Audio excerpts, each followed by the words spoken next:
only 2 years, Blackbeard becomes the most infamous pirate in the Caribbean and all of history. What were you doing 2 years ago? Probably the same thing you're doing right now, watching internet videos. Laughing historically. In 1492, Christopher Columbus discovers the United States of America. No, he discovers the Bahamas. He finds that the Central American mainland is full of treasure, like cocoa, tobacco, sugar, slaves, and gold. And Spain declares all the New World theirs. Because finders keepers. They start sending out countless ships to take all these goods from the native people. England gets really jealous and decides to start sending their own ships of private mercenary sailors to what they call the Spanish Main to intercept and raid the Spanish treasure ships. The English privateers start settling the Caribbean islands. And by 1701, it reaches a head and Queen Anne's War begins, hitting England and the Dutch against Spain and France. During this war, England sends over 40,000 privateers who know nothing but sailing, raiding ships, fighting, and wearing amazing hats. After they win the war, England decides to just abandon these men. And stops paying. Which leads to, you guessed it, Mr. Toad's Wild Ride!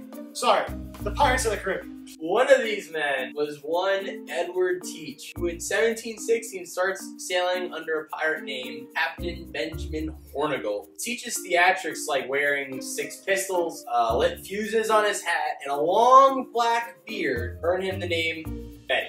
Blackbeard. In 1717, Hornigold decides to retire, leaving Blackbeard in charge. The new captain attacks a large French ship and gets them to surrender? How did you know? And renames the captured ship Queen Anne's Revenge to remind you that once again, these guys really hate the British. He then sails up the waters off the Carolinas and spends a full year amassing a fleet of over 400 men and sacking countless ships, stealing their treasure. Of gold? Some, mostly sugar, tea, ammunitions, And rum?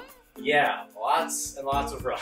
He would then sell this booty to the English colonists without all the taxes the British put on imports, which turns him into like a folk hero. A Robin Hood of sugar. But this doesn't really last that long because in May 1718, Blackbeard decides to park his boat at the entry of Charleston Harbor and blockade the city for a ransom for a whole week. This is the last straw for England, and they send a fleet of pirate hunters, led by none other than Captain Benjamin Hornigold. This is the plot twist. Blackbeard hears the news, but because it takes over 6 weeks for ships to get across the Atlantic, Decides it's time for an early retirement and sails to his hideout on Ocracoke Island. Meanwhile, word gets out of the bounty to find Blackbeard, and a Lieutenant Robert Maynard sails his ship from Virginia to find the pirate. Which wasn't exactly a hard task. as Blackbeard was throwing a big pirate retirement party on his island. Maynard finds Blackbeard on the night of November 21st, 1718. The pirate hunter and crew anchors and starts prepping for battle. But Blackbeard just keeps drinking through the night. At morning light, Blackbeard jumps on his ship and breaks for it. He steers towards a nearby sandbar, which the pursuing Maynard gets stuck on, yelling out, "Damn you, cowardly puppies!" Blackbeard starts bombarding the ship with his guns, sailing closer. Blackbeard can't see a single sailor and believes everyone on Maynard's ship's dead, so he boards what he thinks to be an empty boat. But Maynard and his crew had hidden below deck. Maynard ambushes Blackbeard and the two begin to sword fight. Blackbeard's sword breaks Maynard's in half, but not before the lieutenant lands over 20 slashes on the pirate. This doesn't stop Maynard, who shoots the still attacking Blackbeard 5 times with his pistol. After this barely slows Blackbeard, a member of Maynard's crew is able to sneak up from behind him and finally slashes through. With his last breaths, the blood-soaked pirate says, "Well done, lad," and collapses on the deck of the ship. Maynard cuts off the dead pirate's head and hangs it on his bow as a warning for all the pirates. Some observers say when they threw Blackbeard's body overboard, it circled the ship several times before it sank. He and his crew would search for Blackbeard's treasure in the surrounding islands for several days, but could find nothing. Actually, no one has to this day.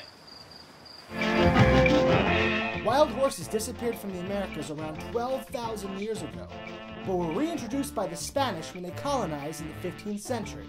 If you think family road trips are bad, imagine spending 6 weeks on a boat with a horse.